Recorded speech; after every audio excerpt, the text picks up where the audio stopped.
সিলেটের শাহজালাল বিজ্ঞান ও প্রযুক্তি বিশ্ববিদ্যালয়ে ভিসির পদত্যাগ দাবিতে শিক্ষকদের কর্মসূচি, ছাত্রলীগের বাধায় পণ্ড, হাতাহাতি, শিক্ষক লাঞ্ছিত। অবশেষে আবারও শিল্প খাতে গ্যাস সংযোগ দেওয়ার সিদ্ধান্ত, ব্যবহার করা যাবে না অনুমোদনহীন খাতে, হুঁশিয়ারি প্রতিমন্ত্রীর, সংকটে পড়বে দেশ, মত বিশ্লেষকদের। নতুন করে নিয়ন্ত্রণমূলক শুল্ক আরোপের ঘোষণায় অস্থিতিশীল দেশের চিনির বাজার, মিল থেকে সরবরাহ কমেছে, দামের প্রভাব পড়েছে খুচরা বাজারেও। বর্ষা শেষে রাজধানীর হাসপাতালগুলোতে বাড়ছে ডেঙ্গু রোগীর সংখ্যা, চলতি মাসে শনাক্ত 657 জন। পূর্ব প্রস্তুতি থাকায় নিয়ন্ত্রণে ছিল মৃত্যুহার, দাবি স্বাস্থ্য অধিদপ্তরের।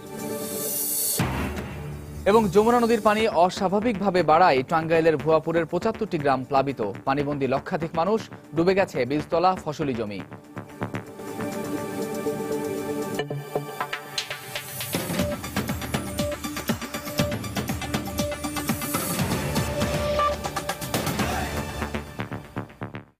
সময় সংবাদের সঙ্গে আছি আমি কামরুজ্জামান মামুন। সিলেট শাহজালাল বিজ্ঞান ও প্রযুক্তি বিশ্ববিদ্যালয়ে উপাচার্যের পদত্যাগের দাবিতে শিক্ষক ও শিক্ষার্থীদের কর্মসূচি, ছাত্রলীগের বাধায় পণ্ড হয়ে গেছে। এ সময় ছাত্রলীগ ও ভিসি বিরোধী শিক্ষকদের মধ্যে হাতাহাতির ঘটনাও ঘটে। ঘটনার সময় ছাত্রলীগ নেতাকর্মীদের হাতে শিক্ষক ও কর্তব্যরত সাংবাদিকরাও লাঞ্ছিত হন। উপাচার্যের পদত্যাগের দাবিতে বিশ্ববিদ্যালয়ের প্রশাসনিক ভবনের সামনে সকাল 9টা থেকে অবস্থান নেয়ার কথা ছিল মহান মুক্তিযুদ্ধের চেতনায় উদ্বুদ্ধ শিক্ষক পরিষদের, কিন্তু ভোর থেকেই সেখানে অবস্থান নেয় ছাত্রলীগ। কর্মসূচি পালনের জন্য শিক্ষকরা ওই স্থানে অবস্থান নেওয়ার চেষ্টা করলে বাধা দেয় ছাত্রলীগ। এক পর্যায়ে দুপক্ষের মধ্যে হাতাহাতির ঘটনা ঘটে। এ সময় ডক্টর মোহাম্মদ জাফর ইকবালের স্ত্রী অধ্যাপক ইয়াসমিন হক সহ বেশ কয়েকজন সিনিয়র অধ্যাপক লাঞ্ছিত হন। অধ্যাপক ইয়াসমিন অভিযোগ করেছেন, ছাত্রলীগ তাকে শারীরিকভাবে লাঞ্ছিত করেছে।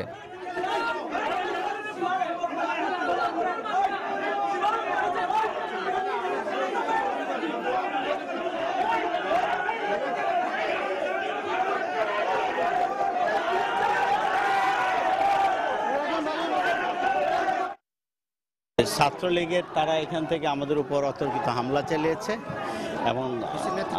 এবং বিসির নেতৃত্বে এটা হয়েছে। বিসি আসছে, বিসি আসার পরে আমাদের উপর হামলা ছেড়েছে। আমাদের একটা ব্যানার ছিল, সেই ব্যানারটাও কেড়ে নিয়েছে। আমরা ভিতরে ঢুকতে দিব না, তাই ওরা ধাক্কা মেরে গিয়ে ঢুকছে।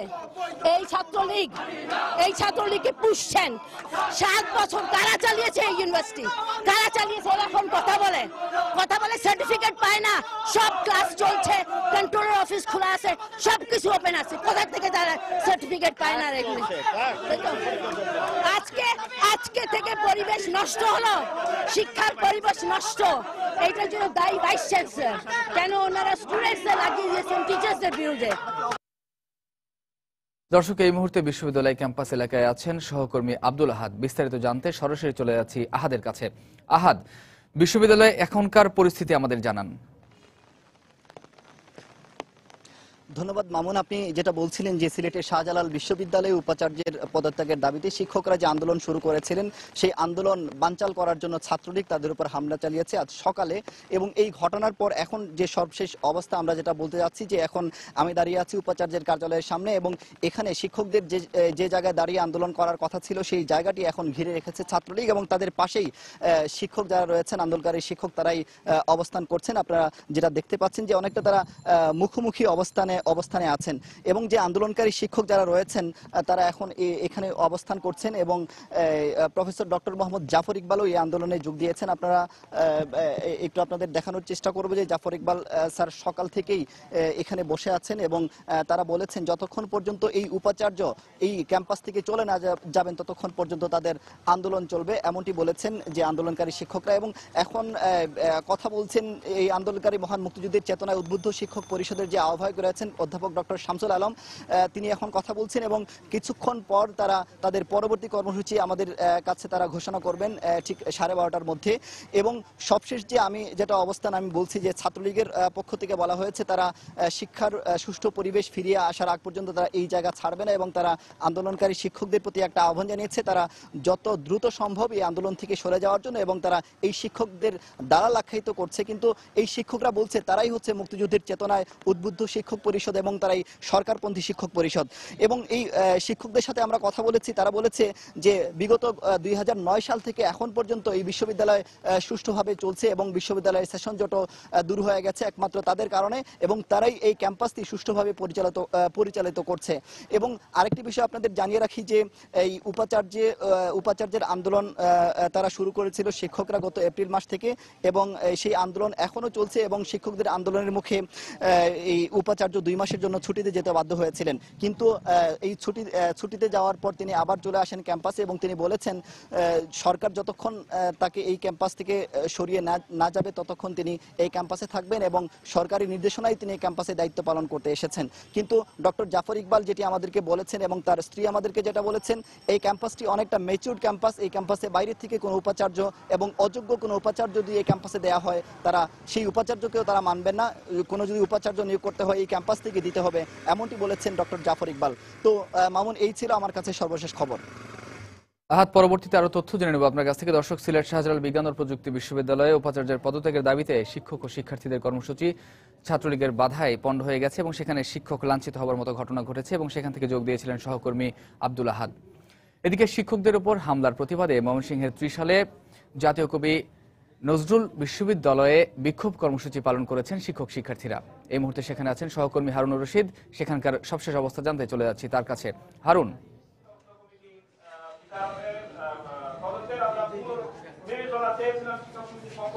জাতীয় কবি কাজী নজরুল ইসলাম বিশ্ববিদ্যালয়ের ব্যবসায় প্রশাসন বিভাগ অনুষদের ডিন এবং বিশ্ববিদ্যালয়ের অর্থ হিসাব শাখার পরিচালক প্রফেসর ডক্টর সুব্রত কুমার দের উপর হামলার ঘটনার প্রতিবাদ এবং হামলাকারীদের গ্রেপ্তারের দাবিতে জাতীয় কবি কাজী নজরুল ইসলাম বিশ্ববিদ্যালয়ের প্রশাসনিক ভবনের সামনে বিশ্ববিদ্যালয়ের শিক্ষক শিক্ষার্থীরা অবস্থান কর্মসূচি পালন করছেন তাদের গ্রেপ্তারের দাবিতে।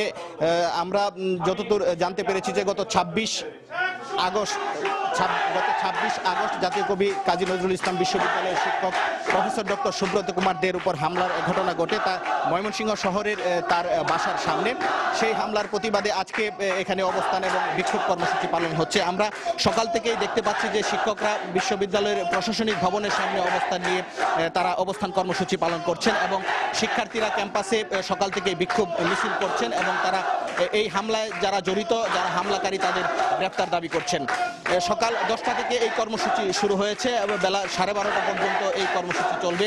এই কর্মসূচিতে আমরা বিশ্ববিদ্যালয়ের সকল শিক্ষকদের অংশগ্রহণ করতে দেখেছি এবং বিশ্ববিদ্যালয়ের সর্বস্তরের শিক্ষার্থীদের আমরা অবস্থান করতে দেখেছি। এই মুহূর্তে প্রশাসনিক ভবনের সামনে শিক্ষকরা অবস্থান করছেন এবং শিক্ষার্থীরা পাশেই অবস্থান নিয়ে বিক্ষোভ মিছিল করছেন।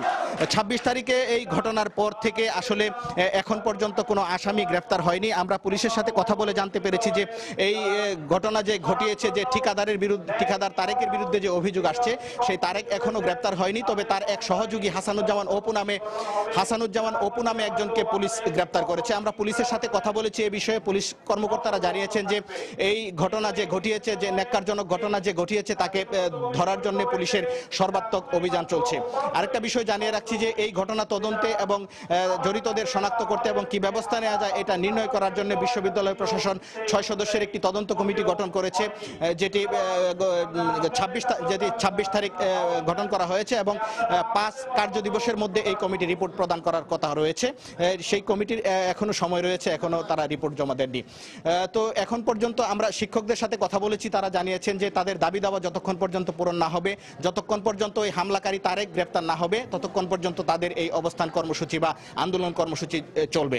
একই কথা জানিয়েছেন শিক্ষার্থীরাও। তারা জানিয়েছেন যে তাদের এই কর্মসূচি অব্যাহত থাকবে যতক্ষণ পর্যন্ত না মূল আসামি তারেক গ্রেফতার হচ্ছে। তো এই ছিল জাতীয় কবি কাজী নজরুল ইসলাম বিশ্ববিদ্যালয়ের যে অবস্থান এবং বিক্ষোভ কর্মসূচি তার সর্বশেষ খবর। দর্শক, শিক্ষকদের উপর হামলার প্রতিবাদে ময়মনসিংহের ত্রিশালে কবি নজরুল বিশ্ববিদ্যালয়ে বিক্ষোভ কর্মসূচি পালন করছেন শিক্ষক শিক্ষার্থীরা। সেখান থেকে সবশেষ খবর জানাচ্ছিলেন সহকর্মী হারুনুর রশিদ। দীর্ঘদিন বন্ধ থাকার পর আবারও শিল্প খাতের 355টি প্রতিষ্ঠানে গ্যাস সংযোগ দিচ্ছে সরকার। এর মধ্যে 162টি প্রতিষ্ঠানে লোড বাড়ানো এবং 193টি প্রতিষ্ঠানে গ্যাসের নতুন সংযোগ দেয়া হবে। পেট্রো বাংলা জানিয়েছে, আদেশ কার্যকর করতে ইতোমধ্যে বিতরণ সংস্থাগুলোকে নির্দেশ দেওয়া হয়েছে। তবে জ্বালানি প্রতিমন্ত্রীর কড়া নির্দেশ, অনুমোদিত এই গ্যাস কোনো মতেই ক্যাপটিভ বিদ্যুতে ব্যবহার করা যাবে না। আর বিশেষজ্ঞদের আশঙ্কা, নতুন করে গ্যাস ক্ষেত্র অনুসন্ধান না করে ঢালাওভাবে সংযোগ বাড়ালে 2019 সাল নাগাদ চরম সংকটে পড়বে দেশ। দেবাশিস রায়ের রিপোর্ট। শিল্পায়নের জন্য সবকিছুর আগে জরুরি চালনা শক্তি তথা বিদ্যুৎ ও জ্বালানির পর্যাপ্ত সরবরাহ, যা কিনা গতি ধরে রাখে দেশের অর্থনীতির প্রবাহের। কিন্তু গ্যাসের উৎপাদন সংকটের কারণে 2010 সাল থেকেই শিল্প খাতে নতুন সংযোগ দেয়া বন্ধ করে সরকার। সবশেষ 2013 সালের ডিসেম্বরে 82টি কারখানায় সংযোগ দেয়া হয়। তবে এই কবছরে জমে থাকা কয়েক হাজার আবেদনের ভিত্তিতে এবার 355টি কারখানায় গ্যাস সংযোগ দিচ্ছে কর্তৃপক্ষ, যার মধ্যে তিতাস গ্যাসে লোড বৃদ্ধির আবেদন 139টি, নতুন সংযোগের 160টি। কর্ণফুলী গ্যাসে 12টি করে প্রতিষ্ঠানে লোড বৃদ্ধি ও নতুন সংযোগ দেয়া হবে। বাখরাবাদ গ্যাস কোম্পানিতে লোড বৃদ্ধি হবে 5টি ও নতুন সংযোগ দেয়া হবে 13টিতে। এছাড়া পশ্চিমাঞ্চল গ্যাস কোম্পানিতে 6টি কারখানার লোড বৃদ্ধি ও 8টির নতুন সংযোগ অনুমোদন দিয়েছে জ্বালানি বিভাগ। তেল গ্যাস ও খনিজ সম্পদ কর্পোরেশন পেট্রো বাংলার প্রধান জানিয়েছেন, জ্বালানি বিভাগের এই আদেশ কার্যকর করতে এরই মধ্যে বিতরণ কোম্পানিগুলোকে নির্দেশনা দেওয়া হয়েছে। 2 ক্যাটাগরিতে আমরা দিয়েছি 355টা এবং এর দৈনিক লোডের পরিমাণ হবে 93 MMCFD। আমরা গত এক বছরই প্রায় 300 MMCFD মতো লোড আমাদের বৃদ্ধি পেয়েছে। আমরা বলেও দিয়েছি ডিস্ট্রিবিউশন কোম্পানিগুলিকে সেখানকার যদি ভারসাম্য মেনটেন করে তারা যেন দেন। তবে কারখানাগুলোতে এই গ্যাস যাতে নিজস্ব বিদ্যুৎ উৎপাদন ব্যবস্থা বা ক্যাপটিভ পাওয়ারে ব্যবহার না করা হয়, সেজন্য সরকার জোর তদারকি চালাবে বলে দাবি জ্বালানি প্রতিমন্ত্রীর। আমরা অধিকাংশ শিল্পকে গ্যাস ব্যবহারের জন্য দিয়েছি কেবলমাত্র বয়লার বা তারা ইন্ডাস্ট্রিয়াল ফার্নেসে ইউজ করবেন। ক্যাপটিভ তো আমরা দিবই না, সেটা যদি কেউ ব্যবহার করে ইন্সপেকশনে যাবে দেখবে তারা বন্ধ করে দিবে। অন্যদিকে পরিস্থিতি বিবেচনায় নিয়ে জ্বালানি বিশেষজ্ঞরা আশঙ্কা করছেন, স্থল ও সমুদ্রভাগে দ্রুত গ্যাসের ব্যাপক অনুসন্ধান ও উৎপাদন শুরু করা না গেলে কবছর পর গ্যাসের ভয়াবহ সংকটে পড়তে হবে দেশকে। যে পরিমাণ গ্যাস প্রতি বছর জ্বালাচ্ছি সেই পরিমাণ গ্যাস প্রতি বছর আমি পুনর্ভরণ করব। অন্যথায় 2019 সালের পরে নতুন কানেকশন তো দূরের কথা, কতটা ইন্ডাস্ট্রিতে তার চাহিদা মতো গ্যাস আপনি দিতে পারবেন যে অলরেডি যেগুলোতে আছে, আমার সন্দেহ আছে। এছাড়াও অনুৎপাদনশীল খাতে সংযোগ দেয়া বন্ধ ও গ্যাসের অপচয় রোধ করতে না পারলে সুষম গ্যাসের প্রবাহ ধরে রাখা বাংলাদেশের জন্য দুঃস্বপ্নই রয়ে যাবে বলেও মত দিয়েছেন জ্বালানি বিশ্লেষকরা। দেবাশিস রায়, সময় সংবাদ, ঢাকা। 20% নিয়ন্ত্রণমূলক শুল্ক আরোপের ঘোষণায় অস্থিতিশীল হতে শুরু করেছে দেশের চিনির বাজার। গত দুদিনের ব্যবধানে দেশের সবচেয়ে বড় পাইকারি বাজার চট্টগ্রামের খাতুনগঞ্জে প্রতিমণ চিনির দাম 70 থেকে 80 টাকা পর্যন্ত বেড়েছে। এক্ষেত্রে ব্যবসায়ীদের দাবি, মিল থেকে চিনির সরবরাহ যেমন কমেছে, তেমনি পাইকারি পর্যায়েও বেচা বিক্রি অর্ধেকে নেমে এসেছে। অন্যদিকে পাইকারি বাজারের দাম বাড়ার প্রভাব পড়তে শুরু করেছে খুচরা বাজারেও। বিস্তারিত জানাচ্ছেন ফেরদৌস লিপি। চলতি বছর বাজেটের আগে চিনির উপর শুল্ক আরোপের প্রস্তাব করা হলেও বাজার স্থিতিশীল রাখতে তা সংশোধন করা হয়। ফলে বাজেটে চিনি আমদানির উপর নতুন করে কোনো শুল্ক আরোপ করা হয়নি। এতে গত কয়েক মাস ধরে চিনির দাম ছিল নিম্নমুখী। এমনকি রমজান ও ঈদেও চিনির দাম ছিল স্থিতিশীল। কিন্তু বুধবার চিনির উপর 20% নিয়ন্ত্রণমূলক শুল্ক আরোপ করায় দীর্ঘদিন স্থিতিশীল থাকা এই পণ্যটির দাম বাড়তে শুরু করে। বর্তমানে পাইকারি পর্যায়ে প্রতি বস্তা চিনি বিক্রি হচ্ছে 1260 টাকা থেকে 1270 টাকায়। কেজি প্রতি 500 টাকা বাড়াইছে। এখন মার্কেট এ পর্যন্ত বাড়ছে 3 থেকে 4 টাকা। সেই হিসেবে আরো 2-3 টাকা বাড়ার সম্ভাবনা আছে। সরকারের শুল্ক বাড়ার কারণে মিলের রেট বাড়াইছে, সে অনুপাতে আমাদের পাইকারি বাজারও এটা রেট বাড়ছে আর কি। লবণের কাছাকাছি চিনির দাম, সেই হিসাবে চিনির দাম বাড়াটা উচিত। এদিকে ব্যবসায়ীদের দাবি, দাম বাড়ার কারণে মিল থেকে চিনি সরবরাহ কমে গেছে, সেই সাথে কমেছে বিক্রির পরিমাণও। সরকারের ঘোষণা দেওয়ার পর চিনির বাজারটা বেড়ে যাওয়ায় সরবরাহ কমে গেছে, আমাদের বেচা বিক্রিও কমে গেছে। আগে প্রায় 50-60 বস্তা বিক্রি করতাম, এখন 10-12 বস্তা বিক্রি করতে পারছেন। অন্যদিকে পাইকারি বাজারে দাম বৃদ্ধির প্রভাব পড়তে শুরু করেছে খুচরা বাজারেও। খুচরা বাজারে প্রতি কেজি চিনির দাম 2 টাকা বেড়ে 36 টাকা থেকে 38 টাকায় দাঁড়িয়েছে। 36 বেচে আমরা এরকম এখন 38 বেচতেছি। 100 টাকা মানে 2 টাকা, আর খুচরা বাজারে ধরেন আরো 2 টাকা। ব্যবসায়ীরা জানান, দেশে বছরে 14 থেকে 15 লাখ মেট্রিক টন চিনির চাহিদা রয়েছে। সরকারি মিলগুলোর উৎপাদন ছাড়াও বেসরকারি মিলগুলো পরিশোধিত ও অপরিশোধিত দুভাবে বিদেশ থেকে চিনি আমদানি করে থাকে। ফেরদৌস লিপি, সময় সংবাদ, চট্টগ্রাম। সময় সংবাদ আরো থাকছে। রাঙ্গামাটি থেকে গ্রেফতার মিয়ানমারের বিচ্ছিন্নতাবাদী সংগঠন আরাকান আর্মির ৩ সদস্যের ৫ দিন করে রিমান্ড মঞ্জুর। বর্ষা মৌসুম শেষে রাজধানীর হাসপাতালগুলোতে বাড়ছে ডেঙ্গু রোগীর সংখ্যা। তবে এ সংখ্যা আতঙ্কিত হওয়ার মতো নয় বলে মনে করেন কর্তৃপক্ষ। উন্নত চিকিৎসার পাশাপাশি সরকারি বেসরকারি উদ্যোগে ডেঙ্গু নিয়ন্ত্রণে বেশ কয়েকটি হাসপাতালে চলছে গবেষণাও। এবারের পরিস্থিতি ডেঙ্গু বিস্তারে অনুকূলে থাকলেও পূর্ব প্রস্তুতি থাকায় মৃত্যুর হার নিয়ন্ত্রণে রাখা সম্ভব হয়েছে বলে জানিয়েছে স্বাস্থ্য অধিদপ্তর। রাশেদ লিমনের রিপোর্ট।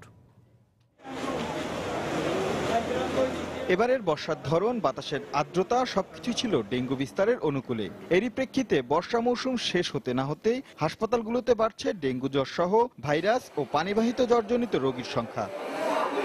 স্বাস্থ্য অধিদপ্তরের তথ্য মতে এবছর ঢাকার মোট ২৪টি হাসপাতালে ৭৫৯ জন ডেঙ্গু রোগী শনাক্ত করা হয়েছে, যার মধ্যে চলতি মাসেই আক্রান্ত হয়েছে ৬৫৭ জন। তবে ডেঙ্গুর জন্য বিপজ্জনক এই আগস্ট মাসে মৃত্যুর ঘটনা না ঘটায় বিষয়টা নিয়ে আতঙ্কিত নন চিকিৎসকরা। জ্বর দেখা দিলেই একটু বাড়তি সতর্ক থাকার পরামর্শ তাদের। জ্বরের রোগীগুলা বর্তমানে তুলনামূলকভাবে অন্যান্য সময়ের চেয়ে হাসপাতালে বেশি ভর্তি হচ্ছে, আউট পেশেন্টে বেশি আসছে। ডেঙ্গু জ্বরের প্রাথমিক পরামর্শ এবং অন্যান্য ভাইরাস জ্বরগুলোর মধ্যে একই রকম। ওদেরকে আমরা বলি যে 3টা চিকিৎসা দরকার। একটা হচ্ছে বিশ্রাম, আর হচ্ছে প্রচুর পরিমাণে পানি খাওয়া এবং খাবারটা স্বাভাবিক রাখতে চেষ্টা করা। এদিকে স্বাস্থ্য অধিদপ্তরের ডেঙ্গু ভাইরাস উপজাত শনাক্তকরণ, লার্ভা জরিপ প্রকল্পের পাশাপাশি বেসরকারি উদ্যোগেও চলছে ভাইরাস নিয়ন্ত্রণে গবেষণার কাজ। নিউমোনিয়া বা ইউরিনারি ট্র্যাক্ট ইনফেকশন এই ধরনের যদি কোনো অসুখ না থাকে তাকে সেক্ষেত্রে আমরা এই গবেষণায় অন্তর্ভুক্ত করানোর চেষ্টা করি। ১৬১৭টা পেশেন্ট আমরা এখানে স্ক্রিনিং করেছি, আর এর মধ্যে ৩০৬টা পেশেন্টকে আমরা এনরোল করতে পেরেছি। নিয়মিত তদারকি আর পূর্ব পরিকল্পনার যথাযথ বাস্তবায়নের ফলে এবারে প্রতিকূল পরিস্থিতিতেও ডেঙ্গু মোকাবেলা সম্ভব হয়েছে বলে মনে করে স্বাস্থ্য অধিদপ্তর। আগস্ট মাসে আমরা ডেঙ্গু রোগী বেশি পাচ্ছি, কিন্তু যে দুটো ডেঙ্গু জ্বর খারাপ বলে বলা হয় সেটি রিপোর্ট কিন্তু আমরা পাচ্ছি না। ডেঙ্গুতে আতঙ্কিত না হয়ে আসলে ডেঙ্গুর ব্যাপারে জেনে নেওয়া ভালো এবং সেই মোতাবেক ডাক্তারের পরামর্শ মতো চলা, এটি ডেঙ্গু নিয়ন্ত্রণের মূল কার্যক্রম। ডেঙ্গু নিয়ন্ত্রণে সরকারি বেসরকারি উদ্যোগের পাশাপাশি সাধারণ মানুষকেও সচেতন হওয়ার আহ্বান তাদের। রাশেদ লিমন, সময় সংবাদ, ঢাকা। প্রস্তাবিত পে স্কেলের সঙ্গে সঙ্গতি রেখে ভাতা বাড়ানোর দাবিতে দেশব্যাপী অবস্থান ধর্মঘট পালন করছেন ইন্টার্ন চিকিৎসকরা। সকাল 10টা থেকে দেশের সরকারি বেসরকারি 100টি হাসপাতালের প্রায় 7,000 ইন্টার্ন চিকিৎসক এ কর্মসূচিতে অংশ নেন। দুপুর 1টা পর্যন্ত তাদের এই কর্মসূচি পালনের কথা রয়েছে। রাজধানীর সলিমুল্লাহ মেডিকেল কলেজ হাসপাতালের ইন্টার্ন চিকিৎসকরা সকালে এই কর্মসূচিতে অংশ নেন। এ সময় তারা ভাতা বাড়ানোর দাবি জানান। একই দাবিতে কর্মবিরতি এবং অবস্থান কর্মসূচি পালন করছেন বরিশাল শের-ই বাংলা মেডিকেল কলেজ হাসপাতালের ইন্টার্ন চিকিৎসকরা। সকাল থেকে ব্যানার নিয়ে হাসপাতালের সামনে অবস্থান নেন তারা।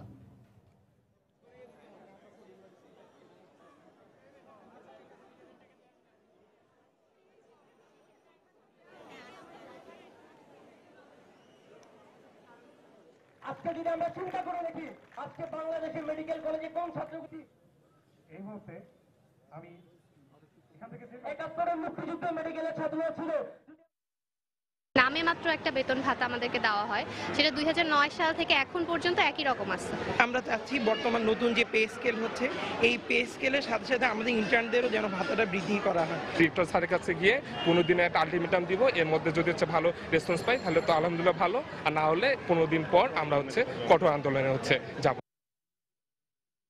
প্রস্তাবিত পে স্কেলের সঙ্গে সঙ্গতি রেখে ভাতা বাড়ানোর দাবিতে দেশব্যাপী অবস্থান ধর্মঘট পালন করছেন ইন্টার্ন চিকিৎসকরা। সকাল 10টা থেকে দেশের সরকারি বেসরকারি।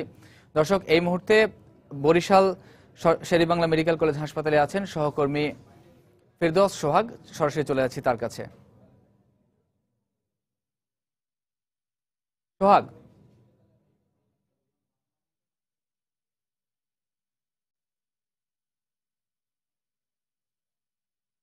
10টা থেকে আজকে শুরু হয়েছে বরিশালের শের-ই বাংলা মেডিকেল কলেজ হাসপাতালে ইন্টার্ন চিকিৎসকদের অবস্থান ধর্মঘট কর্মসূচি। আমরা যেটা দেখেছি যে এখানে যারা অবস্থান ধর্মঘট কর্মসূচিতে অংশ নিয়েছে তারা কিন্তু সবাই ইন্টার্ন চিকিৎসক, এবং এর সাথে যোগ দিয়েছে কিন্তু অন্য যারা স্টুডেন্ট আছে। আমরা সকাল 10টা থেকে এদের অবস্থান ধর্মঘট কর্মসূচিতে বরিশাল শের-ই বাংলা মেডিকেল কলেজ হাসপাতাল চত্বরের যে জরুরি বিভাগ আছে সেই চত্বরটা কিন্তু এখানে শুরু হয়েছে। 10,000 টাকা থেকে বেতন বেতন ভাতা বাড়িয়ে পে স্কেলের সাথে সামঞ্জস্য রেখে ভাতা বৃদ্ধির দাবিতে এই কর্মসূচি পালন করার কথা জানিয়েছে তারা। আর তারা একটা কথা জানিয়েছে যে 15 দিনের মধ্যে যদি তাদের দাবি মানা না হয় তাহলে পরবর্তীতে তারা কঠোর কর্মসূচি গ্রহণের কথাও ভাবছে ইন্টার্নরা। বরিশাল শেরেবাংলা মেডিকেল কলেজ হাসপাতালের 41তম ব্যাচের ইন্টার্ন চিকিৎসকরা এই অবস্থান ধর্মঘট কর্মসূচির মূলত এই আয়োজন করেছে। তাদের সদস্য সংখ্যা 147 জনের মতো। এছাড়া 40তম ব্যাচের 30 জন, 39তম ব্যাচের 38 জন, 38তম ব্যাচের সহ টোটাল 10 জন এবং মোট ইন্টার্ন চিকিৎসকের সংখ্যা এখানে কিন্তু 187 জন। তবে ইন্টার্ন চিকিৎসকদের এই দাবির সাথে একমত পোষণ করে মেডিকেল কলেজের যত শিক্ষার্থী আছে তারা কিন্তু এখানে একত্রিত হয়েছে। তাদের দাবি একটাই, সেটা হচ্ছে তারা চায় তাদের বেতন ভাতা বাড়ানো হোক। আমাদেরকে যেটা জানানো হয়েছে এখান থেকে যে 5 বছরের যে MBBS কোর্স আছে সেটা শেষ হওয়ার পর এখান থেকে একজন চিকিৎসকদের ইন্টার্নশিপ করতে হয়। সেই চিকিৎসকরা এখানে 1 বছরের জন্য ইন্টার্নশিপ করেন। 2009 সাল থেকে একজন ইন্টার্ন চিকিৎসক প্রতি মাসে 10,000 টাকা করে বেতন ভাতা পেয়ে আসছিলেন। এর আগে কিন্তু এই পরিমাণ ছিল 6,500 টাকা। বর্তমানে যে বেতন ভাতাটা তাদের দেয়া হচ্ছে, তাদের যুক্তিটা এরকমের যে এই বেতন ভাতা কিন্তু এই সময়ের সাথে কোনোভাবেই সঙ্গতিপূর্ণ নয়। তাদের আমরা যেটা দেখছি যে আমাদের পেছনে কিন্তু স্লোগান করা হচ্ছে এবং তাতে বলা হচ্ছে যে বেতন ভাতা বাড়াতে হবে। এই যে অবস্থান ধর্মঘট কর্মসূচি তারা পালন করছে, এই অবস্থান ধর্মঘট কর্মসূচি কিন্তু একেবারেই হঠাৎ করে আজকে করা হয়। তবে এর একটা যুক্তি তারা দিয়েছে যে কোনো ধরনের তারা যে শুরুটা করেছে এর কারণ একটাই, সেটা হচ্ছে যে তাদের এই মেসেজটা কর্তৃপক্ষকে তারা জানাতে চায়। তাদের এই বরিশালের বাংলাদেশের স্বাস্থ্যমন্ত্রী এবং সংশ্লিষ্ট কর্তৃপক্ষ তাদের যেন টনক নড়ে এবং তাদের লক্ষ্য একটাই, সেটা হচ্ছে বেতন ভাতা বাড়ানো হোক। এই ছিল মোটামুটি এখানকার ইন্টার্ন ধর্মঘটদের তাদের যে অবস্থান ধর্মঘট কর্মসূচি তার খবরাখবর। আমরা ফিরছি এখন স্টুডিওতে। মামুন। দর্শক, নতুন পে স্কেলের সঙ্গে সঙ্গতি রেখে ভাতা বাড়ানোর দাবিতে দেশব্যাপী অবস্থান ধর্মঘট পালন করছেন ইন্টার্ন চিকিৎসকরা এবং বরিশাল শেরেবাংলা মেডিকেল কলেজ হাসপাতাল থেকে যোগ দিয়েছিলেন সহকর্মী ফিরদাউস সোহাগ। যাচ্ছি পরের খবরে। রাঙ্গামাটিতে মিয়ানমারের বিচ্ছিন্নতাবাদী সংগঠন আরাকান আর্মির সদস্য সন্দেহে গ্রেফতার 3 জনের 5 দিন করে রিমান্ড মঞ্জুর করেছেন আদালত। সকালে রাঙ্গামাটি জেলা ও দায়রা জজ আদালতের বিচারক মোহাম্মদ আলী আখতার এই আদেশ দেন। এর আগে 3 জনকে আদালতে হাজির করে 10 দিন করে রিমান্ড আবেদন করে পুলিশ। শুনানি শেষে আদালত 5 দিন করে রিমান্ড মঞ্জুর করেন। শুক্রবার সন্ধ্যায় উপজেলার তাইতং পাড়ার একটি বাড়ি থেকে মং চং ওয়াং ও চ সুইং অং মার্মাকে আটক করে পুলিশ। পরে রাজস্থলী থানায় সন্ত্রাস দমন আইনের মামলায় তাদের গ্রেফতার দেখানো হয়। তবে এই মামলার আরেক আসামি বাড়ির মালিক রে জেং জু এখনও পলাতক রয়েছে। এর আগে বৃহস্পতিবার তাইতং পাড়ার একই বাড়ি থেকে আরাকান আর্মির সদস্য অং নং ইয়ংকে আটক করা হয়। তাকে বিদেশি নাগরিক সম্পর্কিত আইনের মামলায় গ্রেফতার দেখানো হয়েছে।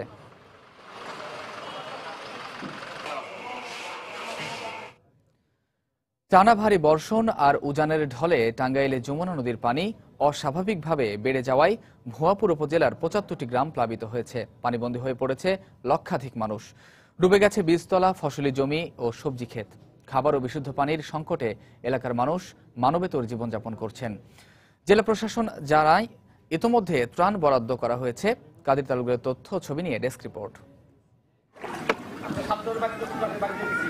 ভয়াবহ বন্যায় টাঙ্গাইলের যমুনা নদীর তীরবর্তী ভুয়াপুর উপজেলার গাবসারা, অর্জুনা, গোবিন্দাসী ও নিকট্রাইল ইউনিয়নের অধিকাংশ এলাকা প্লাবিত হয়েছে।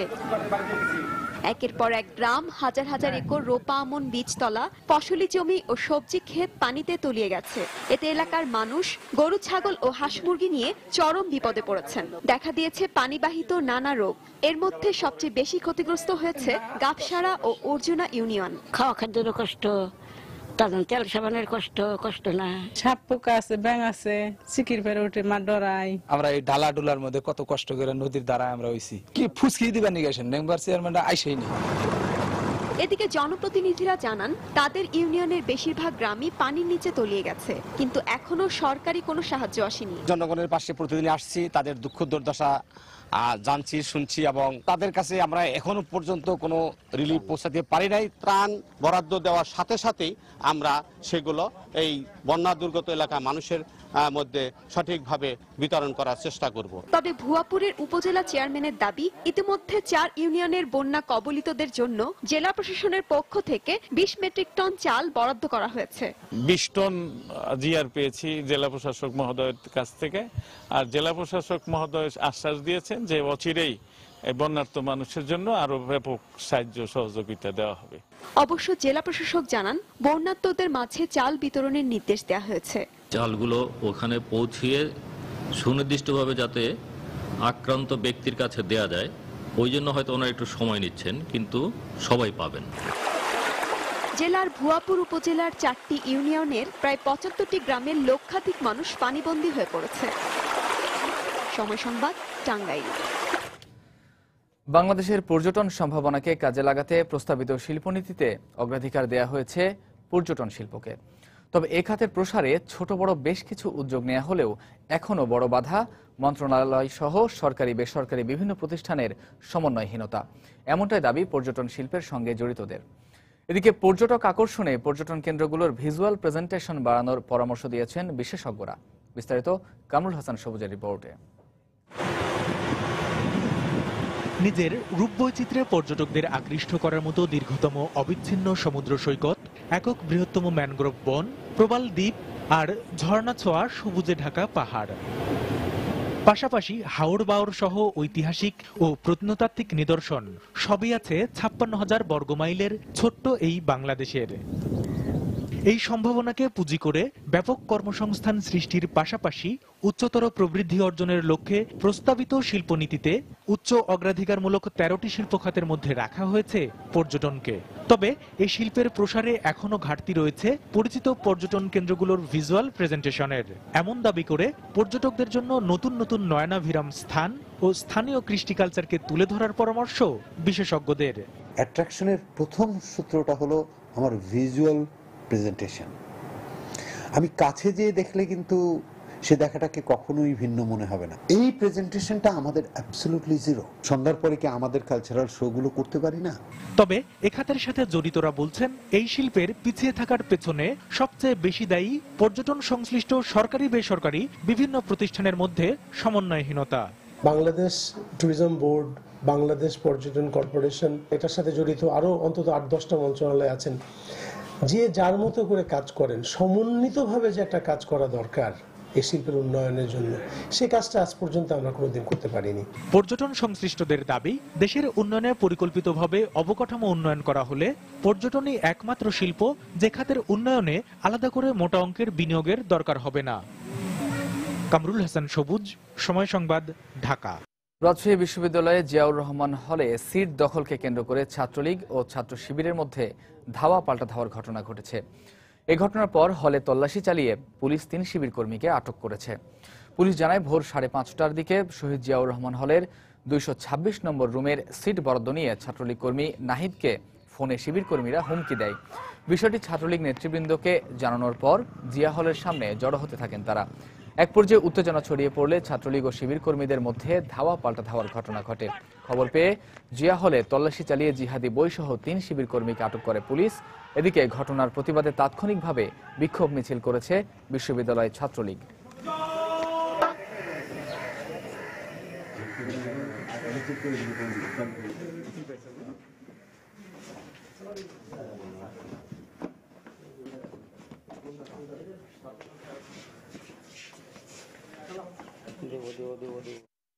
হবিবুর রহমান হলের ছাত্রলীগ কর্মী ওই সময় নাহিদকে তারা উপর্যুপরি আঘাত করে, নাহিদ আহত হয়। এ সময় আশেপাশের হল থেকে আমাদের ছাত্রলীগ নেতৃবৃন্দ একজোট হয়ে তাদেরকে ধরে 2 জনকে পুলিশে সোপর্দ করে। নতুন সিট অ্যালটমেন্ট দেওয়া নিয়ে ছাত্রলীগ এবং ছাত্র শিবিরের মধ্যে একটু উত্তেজনা দেখা দেয়। পরে আমরা বিশ্ববিদ্যালয় প্রশাসনের উপস্থিতিতে আমরা হলে তল্লাশি চালাই এবং সেখানে তল্লাশি চালিয়ে আমরা ছাত্র শিবিরের প্রচারের বিভিন্ন বই, তারপর তাদের লিফলেট, এগুলো আর কি জব্দ করি। রাজধানীর মিরপুর এলাকা থেকে 2.25 কোটি টাকার হেরোইন সহ এক নারীকে আটক করেছে পুলিশ। গতরাত 12:30টার দিকে তাকে আটক করা হয়। পুলিশ জানায়, মিরপুর 2 নম্বরের একটি আবাসিক ভবনের সামনে থেকে ওই নারীকে আটক করে তারা। আটককৃত নারী সংঘবদ্ধ মাদক চোরাচালান চক্রের সদস্য বলে দাবি পুলিশের। তার বিরুদ্ধে বেশ কয়েকটি মাদকের মামলাও রয়েছে বলে দাবি তাদের।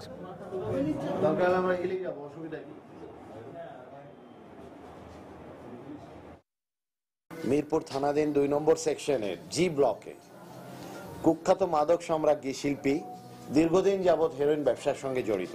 সে সাধারণত বড় চালানের ব্যবসা করে, সে চোরাই পথে সীমান্ত দিয়ে এই মাদক সংগ্রহ করে, হেরোইন সংগ্রহ করে।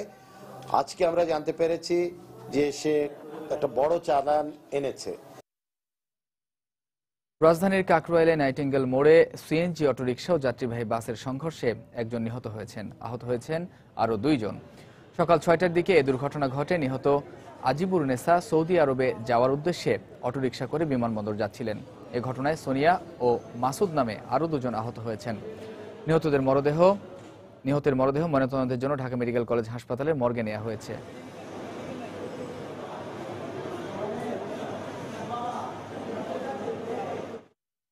গরম পানি ঢেলে ব্রাহ্মণবাড়িয়ার বিভিন্ন সড়ক ও মহাসড়কের পাশের শত শত সরকারি গাছ নিধন করছে দুর্বৃত্ত চক্র। প্রকাশ্যে একের পর এক গাছ নিধন করা হলেও রহস্যজনক কারণে নীরব বন বিভাগ সহ সংশ্লিষ্ট দপ্তরের কর্মকর্তারা। এ অবস্থায় পরিবেশের ভারসাম্য ও জীববৈচিত্র্য হুমকির মুখে পড়ার আশঙ্কা করছেন বিশেষজ্ঞরা। ব্রাহ্মণবাড়িয়া থেকে জুয়েলুর রহমানের ছবি ও উজ্জ্বল চক্রবর্তীর তথ্য নিয়ে ডেস্ক রিপোর্ট। ব্রাহ্মণবাড়িয়ার বিভিন্ন সড়ক এবং মহাসড়কের রাস্তার পাশের গাছগুলো হঠাৎ করেই কঙ্কালসার হয়ে পড়েছে। এই অবস্থায় সময় সংবাদের অনুসন্ধানে বেরিয়ে এসেছে চাঞ্চল্যকর তথ্য। এলাকাবাসী জানান, প্রতিদিন রাতের আধারে নাসিরনগর উপজেলার সদর, কুন্ডা, সিংহগ্রাম, তেলিপাড়া, মহিষবের সহ আশপাশের রাস্তার পাশের গাছগুলোর গোড়ায় গর্ত করে পরিকল্পিতভাবে গরম পানি ঢালা হয়। এতে ধীরে ধীরে তরতাজা গাছগুলো মরে যায়। পরে চোরাই চক্রের সদস্যরা প্রথমে মরা গাছগুলোর ডালপালা কেটে নেয়, তারপর পুরো গাছটাকেই কেটে নিয়ে চলে যায় তারা। অনেকবার দাওয়া করছি অনেকজনকে, কিন্তু আমরা চিনতে পারি নাই। অনেকদিন ধরে গাছ দেখতেছি, একটা পর্যায়ে দেখি সব গাছ একদিনে আপনার উদয় হয়ে যাচ্ছে। প্রভাবশালী লোকদের ছত্রছায়ায় মানুষজন এটা যারা করতেছে, তারা ছত্রছায়ায় এখনো আমাদের এলাকায় আছে। যারা কাটছিরা এরাই সুরার লোকে জড়িত। গাছ কেটে নেওয়ার বিষয়টি স্বীকার করে ব্রাহ্মণবাড়িয়া সড়ক ও জনপথ বিভাগের কর্মকর্তা জানান, সড়ক মহাসড়কে বিভিন্ন বেসরকারি সংস্থা চুক্তি করে গাছগুলো লাগিয়েছিল, কিন্তু গাছগুলো মরে যাওয়ায় গাছ কাটার অনুমতি চেয়েছে সংস্থাগুলো। রোডসান হাউজের সাথে একটা চুক্তি করেছে, যাবতীয় রক্ষণাবেক্ষণ এবং অন্যান্য দায় দায়িত্ব প্রশিকা এবং তাদের যে সুবিধাভোগী জনগোষ্ঠী আছে সামাজিক বনায়নের মাধ্যমে তারাই এগুলো দেখাশোনা করে থাকে। উদ্ভিদ বিশেষজ্ঞরা বলছেন, গরম পানির কারণে উষ্ণ মাটিতে গাছের কোষগুলো পানি এবং খনিজ লবণ পরিশোধন ক্ষমতা হারিয়ে ফেলে। গাছ যদি পানি শোষণ করতেই না পারে, তাহলে তার পক্ষে বেঁচে থাকাটা সম্ভব না। একাধিক কোষ এভাবে মরতে মরতে দেখা যায় যে একটা সময় তার মূল তার সমস্ত কার্যকারিতা হারিয়ে ফেলে। আর পরিবেশবিদরা বলছেন, অব্যাহতভাবে গাছ নিধন করা হলে পরিবেশের পাশাপাশি জীববৈচিত্র্য হুমকির মুখে পড়বে। গাছ না বাঁচলে এই প্রকৃতি বাঁচবে না এবং পরিবেশের ভারসাম্য রক্ষা হবে না। গাছ যাতে না কাটতে পারে একটা প্রতিরোধ আমাদের সবার, যার যার যে অবস্থানে আছে এটা করা উচিত। কুমিল্লা অঞ্চলের বিভাগীয় বন কর্মকর্তা জানান, এ ব্যাপারে তদন্ত করে প্রয়োজনীয় ব্যবস্থা নেওয়া হবে। দুষ্ট প্রকৃতির লোক যারা আছে শনাক্ত করতে পারে, অবশ্যই আমরা তাদের বিরুদ্ধে আইনগত ব্যবস্থা নেব। সংশ্লিষ্টরা জানিয়েছেন, দুর্বৃত্ত চক্র ৪৫ কিলোমিটার দীর্ঘ ব্রাহ্মণবাড়িয়া নাসিরনগর সড়কের দুপাশের অন্তত ৫ শতাধিক গাছ গরম পানি থেরাপি দিয়ে মেরে ফেলেছে। সময় সংবাদ, ব্রাহ্মণবাড়িয়া। দেশে প্রথমবারের মতো সাদা মাংসল পাঙ্গাস উৎপাদন, পোনা প্রজনন ও বিপণন শুরু করেছে ময়মনসিংহের একটি ফিশারিজ প্রতিষ্ঠান।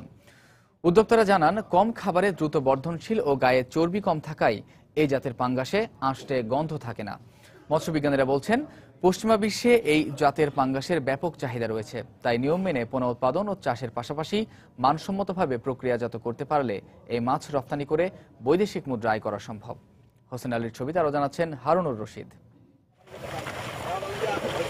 স্বল্প মূল্য আর অধিক প্রাপ্যতার কারণে দেশের নিম্ন ও মধ্যবিত্তদের কাছে একসময় প্রিয় ছিল লাল মাংসল থাই পাঙ্গাস মাছ, কিন্তু অতিরিক্ত চর্বি আর আষ্টে গন্ধের কারণে ধীরে ধীরে জনপ্রিয়তা হারায় এটি।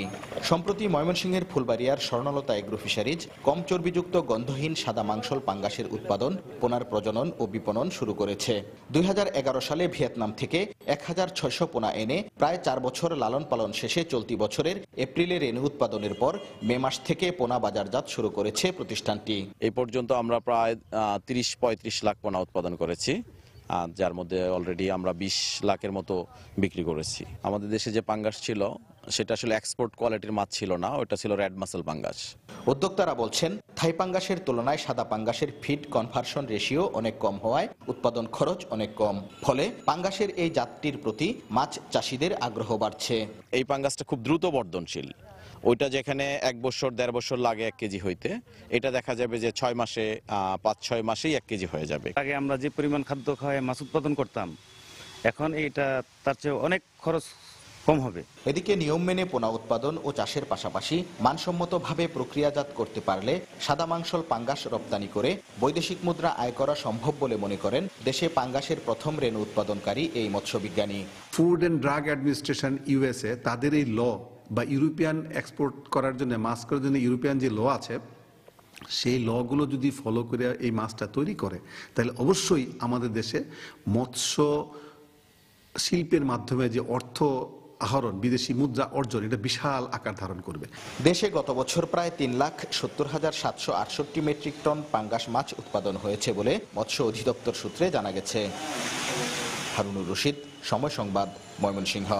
যশোরে বোমা হামলায় নিহত সাংবাদিক সাইফুল আলম মুকুলের 17তম মৃত্যুবার্ষিকী আজ। হত্যাকাণ্ডের পর দীর্ঘ সময় পেরিয়ে গেলেও দোষীদের বিচার না হওয়ায় হতাশ স্বজনরা। 1998 সালের 30 আগস্ট কর্মস্থল থেকে বাসায় ফেরার পথে দুর্বৃত্তদের বোমা হামলায় নিহত হন সাংবাদিক মুকুল। এ ঘটনায় মামলা দায়েরের 8 বছর পর 2006 সালের 15 জুন বিএনপির স্থায়ী কমিটির সদস্য তরিকুল ইসলাম সহ 22 জনকে অভিযুক্ত করে আদালতে চার্জশিট দেয় পুলিশ। অবশ্য সে বছরই মামলার আসামিরা তালিকা থেকে বাদ পড়েন তরিকুল ইসলাম সহ 2 জন। এছাড়া উচ্চ আদালতে মামলার অপর এক আসামির রিটের কারণে স্থগিত হয়ে যায় বিচার কাজ। তবে সাক্ষ্য গ্রহণ শেষ হওয়ায় মামলার বিচার কাজ দ্রুত শেষ হবে বলে জানিয়েছেন জেলার এপিপি। এদিকে দিবসটি উপলক্ষে দোয়া মাহফিল ও স্মরণ সভা সহ নানা কর্মসূচির আয়োজন করেছে স্থানীয় বিভিন্ন সংগঠন। দুই সরকারের সামনে আমি আঁচল পেতে বসেছি স্বামী হত্যার জন্য, যেটা হয়তো 2007 সাল পর্যন্ত আমার মধ্যে প্রচন্ডভাবে কাজ করেছে যে আমি মুকুল হত্যার বিচার চাই। 2007 সালে 9 জুলাই আমার সন্তান মারা যাওয়ার পরে আমি আর কোনো বিচারই চাইনি। মুকুল ভাই ছিল এই অঞ্চলের সাংবাদিকতার সাহসের একটা প্রতীক। এই প্রতীক হত্যার যদি বিচার না হয়, তাহলে আমরা তো সাহস একসময় হারিয়ে ফেলবো। মামলার সাক্ষ্য গ্রহণ শেষ পর্যায়ে, সাক্ষী হয়ে গেছে। আমরা আশা করি যে দোষীদের শাস্তি নিশ্চিত হবে। দেশের বাইরের খবর। ইউরোপের অস্ট্রিয়ায় একটি লরি থেকে এবার শিশুসহ 26 অভিবাসীকে উদ্ধারের কথা জানিয়েছে স্থানীয় পুলিশ। বার্তা সংস্থা বিবিসি জানিয়েছে, এই 26 জনের মধ্যে বেশ কয়েকজন বাংলাদেশীও রয়েছেন। স্থানীয় সময় শুক্রবার অস্ট্রিয়ার ব্রাউনাউ জেলায় লরিটি আটক করা হয়। পুলিশের দেয়া তথ্য মতে উদ্ধারকৃতদের মধ্যে 3 শিশুর অবস্থা গুরুতর। অভিবাসীদের মধ্যে কতজন বাংলাদেশি রয়েছেন তা এখনও জানা যায়নি, তবে বাকিরা আফগানিস্তান ও সিরিয়ার নাগরিক। এর আগে গেল বৃহস্পতিবার সেখানে একটি কাভার্ড ভ্যানের ভেতর থেকে 71টি মরদেহ উদ্ধার করা হয়। মালয়েশীয় প্রধানমন্ত্রী নাজিব রাজাকের পদত্যাগের দাবিতে দ্বিতীয় দিনের মতো বিক্ষোভ করছেন সরকার বিরোধী আন্দোলনকারীরা। বিক্ষোভের বিরুদ্ধে সরকারের সতর্কতার মধ্যেই রোববার কুয়ালালামপুরে স্বাধীনতা চত্বরে জড়ো হয় হাজার হাজার মানুষ। নাজিব রাজাকের বিরুদ্ধে রাষ্ট্রীয় তহবিল থেকে 70 কোটি মার্কিন ডলার আত্মসাতের অভিযোগ তুলে এই বিক্ষোভের ডাক দেয় মানবাধিকার সংগঠন বেরসি। সংগঠনটির পক্ষ থেকে নাজিবের পদত্যাগের পাশাপাশি দেশে সুষ্ঠু নির্বাচনের দাবি জানানো হয়। তবে বিক্ষোভকারীদের অভিযোগ অস্বীকার করে তাদের কর্মসূচিকে অবৈধ বলে ঘোষণা দিয়েছে সরকার।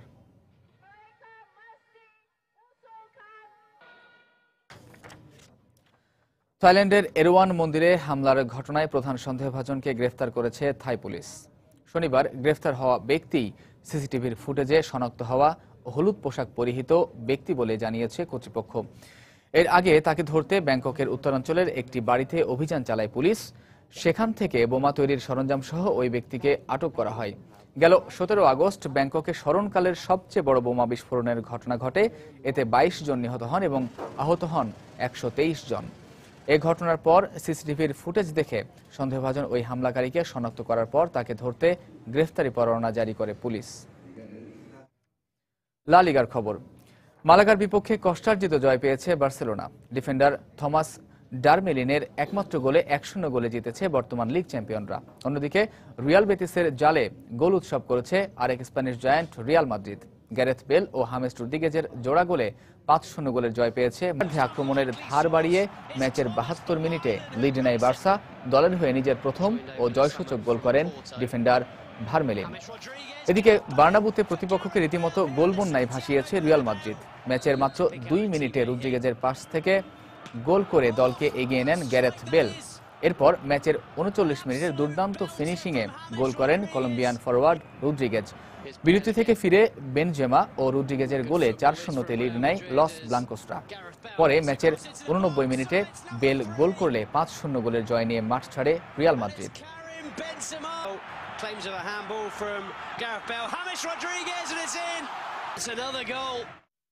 দর্শক, এই পর্যায়ে শীর্ষ সংবাদগুলো জানিয়ে দিচ্ছি আরও একবার। সিলেটের শাহজালাল বিজ্ঞান ও প্রযুক্তি বিশ্ববিদ্যালয়ে ভিসির পদত্যাগ দাবিতে শিক্ষকদের কর্মসূচি, ছাত্রলীগের বাধায় পণ্ড, হাতাহাতি, শিক্ষক লাঞ্ছিত। অবশেষে আবারও শিল্প খাতে গ্যাস সংযোগ দেওয়ার সিদ্ধান্ত, ব্যবহার করা যাবে না অনুমোদনহীন খাতে। হুঁশিয়ারি প্রতিমন্ত্রীর, সংকটে পড়বে দেশ, মত বিশেষজ্ঞদের। নতুন করে নিয়ন্ত্রণমূলক শুল্ক আরোপের ঘোষণায় অস্থিতিশীল দেশের চিনির বাজার। মিল থেকে সরবরাহ কমেছে, দামের প্রভাব পড়েছে খুচরা বাজারেও। বর্ষা শেষে রাজধানীর হাসপাতালগুলোতে বাড়ছে ডেঙ্গু রোগীর সংখ্যা। চলতি মাসে শনাক্ত 657 জন। পূর্ব প্রস্তুতি থাকায় নিয়ন্ত্রণে ছিল মৃত্যুহার, দাবি স্বাস্থ্য অধিদপ্তরের। এবং যমুনা নদীর পানি অস্বাভাবিকভাবে বাড়ায় টাঙ্গাইলের ভুয়াপুরের 75টি গ্রাম প্লাবিত, পানিবন্দী লক্ষাধিক মানুষ। ডুবে গেছে বীজতলা, ফসলি জমি। দর্শক, এই ছিল এখনকার মতো। যে কোনো খবর পেতে ভিজিট করুন সময়নিউজ.tv। যে কোনো বাংলা লিঙ্ক, রবি ও সিরিসেল নম্বর থেকে সময় সংবাদের খবর, অনুষ্ঠান সম্পর্কে জানতে এবং যে কোনো তথ্য সময় সংবাদকে জানাতে ডায়াল করুন 16242 নম্বরে। এছাড়া মাত্র পাওয়া খবর আপনার মোবাইলে পেতে SMS করুন স্টার্ট স্পেস SN লিখে পাঠিয়ে দিন 16242 নম্বরে। আর সঙ্গে থাকুন সময়ের।